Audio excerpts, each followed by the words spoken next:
wabarakatuh. Kita teruskan dengan fungsi ginjal, iaitu homeostasis bahagian 2. Sekarang kita nak pergi kepada apakah fungsi ginjal sebenarnya. Ginjal dia adalah organ perkumuhan. Kenapa? Sebab dia menyingkirkan bahan kumuh yang toksik, iaitu sebatian bernitrogen. So sekarang kita nak pergi, apakah kesan apabila seseorang individu tu minum air yang berbeza isi padu terhadap penghasilan air kencing. Sekarang ni jawapan dia, jika kita minum banyak air, maka banyak air kencing yang dihasilkan. Begitulah sebaliknya. Kurang minum air, maka kurang urine yang dihasilkan. Next, kita nak pergi kepada hak ni. Tadi kita dah belajar pasal hak tu, pembentukan air kencing. Kita nak belajar bagaimana ginjal bertindak sebagai organ yang menjalankan osmoregulasi, di mana ginjal menjalankan pengawal aturan isi padu dan komposisi cecair dalam badan. Bagi proses osmoregulasi, di mana ginjal menjalankan proses mengawal atur air dan garam dalam badan supaya tekanan osmosis darah dapat dikekalkan pada julat normal. Osmoregulasi dikawal oleh 2 hormon. So bila kita belajar hak ni, homeostasis hak ni, kita kena tahu dia terlibat dalam 2 hormon melalui mekanisme suap balik negatif, iaitu hormon ADH bagi mengawal atur kandungan air, aldosteron mengawal atur kandungan garam. Ingat ADH, kalau saya ingat gini, ADH H2O, maknanya dia mengawal atur kandungan air dalam darah, manakala pasangannya aldosteron mengawal atur kandungan garam. Isi padu air dan garam dalam darah ditentukan oleh tekanan osmosis darah. Kena faham sini. Tekanan osmosis darah tinggi adalah apabila terdapat lebihan garam dan kurang air dalam darah. Maksud dia sini, bila kurang air dalam darah, banyak garam dalam darah, maka tekanan osmosis darah dia adalah tinggi. Maknanya kurang air dalam darah, kandungan garam tinggi dalam darah, tekanan osmosis darah adalah tinggi. Jangan tukar. Yang kedua, tekanan osmosis darah rendah apabila terdapat kurang garam dan lebihan air dalam darah.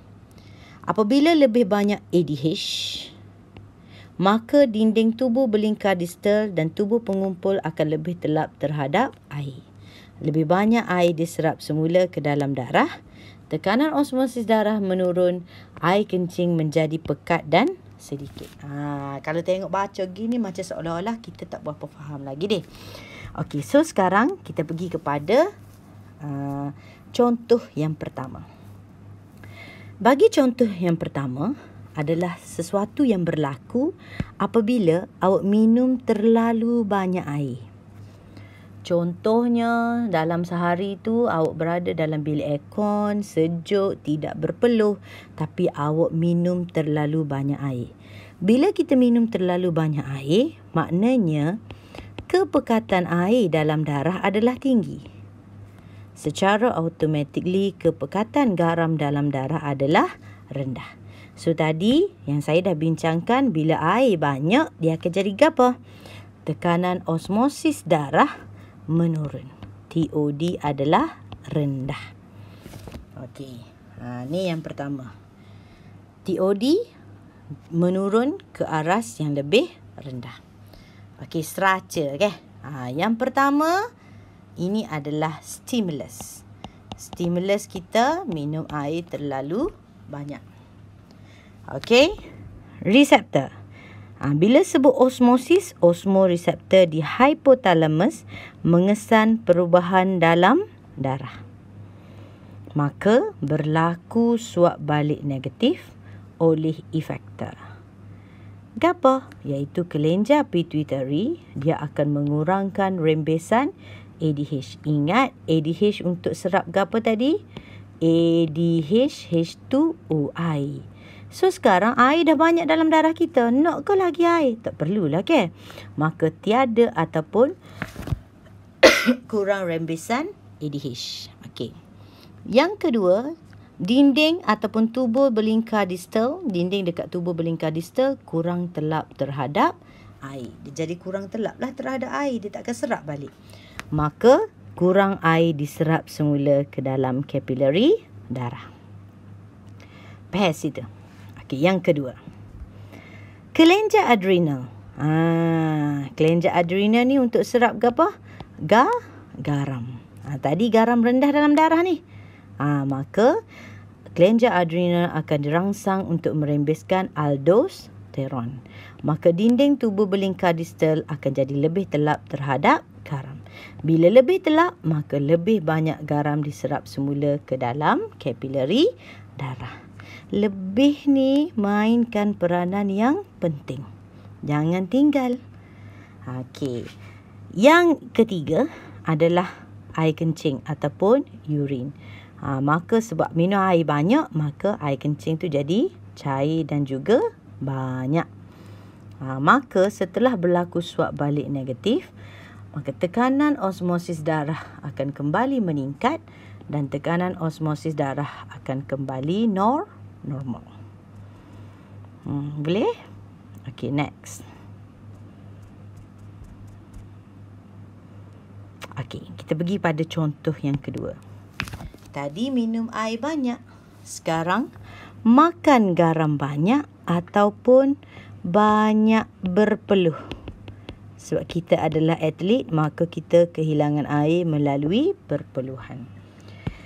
So, bila kita banyak berpeluh, maknanya kepekatan air dalam darah adalah rendah, kurang adalah. Sebab banyak hilang secara perpeluhan. Secara automatically dah makan garam banyak, kepekatan garam adalah tinggi. Supaya saya ayat tadi, bila air rendah, tekanan osmosis darah meningkat. Siapa yang mengesan? Reseptor, iaitu osmoreseptor di hipotalamus akan mengesan perubahan dalam darah. Apa yang berlaku pada efektor? Apa yang berlaku adalah, sekejap ya. Okey, satu, kelenjar pituitari. Sekarang apa tak ada? Air tak ada. Bila air tak ada, maka ADH akan dirangsang. Di mana kelenjar pituitari dirangsang untuk merembeskan banyak ADH. Maka dinding tubuh belingkar distal akan lebih telap terhadap air. Maka lebih banyak air diserap semula ke dalam kapilari darah. Manakala tadi garam dah banyak dah, maka kelenjar adrenal tidak dirangsang untuk merembeskan aldosteron. Dinding tubuh belingkar distal menjadi kurang telap terhadap garam. Maka kurang garam diserap semula ke dalam kapilari darah. Apa yang berlaku pada air kencing? Sekarang ni sebab dia kata apa? Kurang air Bila kurang air kencing tu jadi pekat dan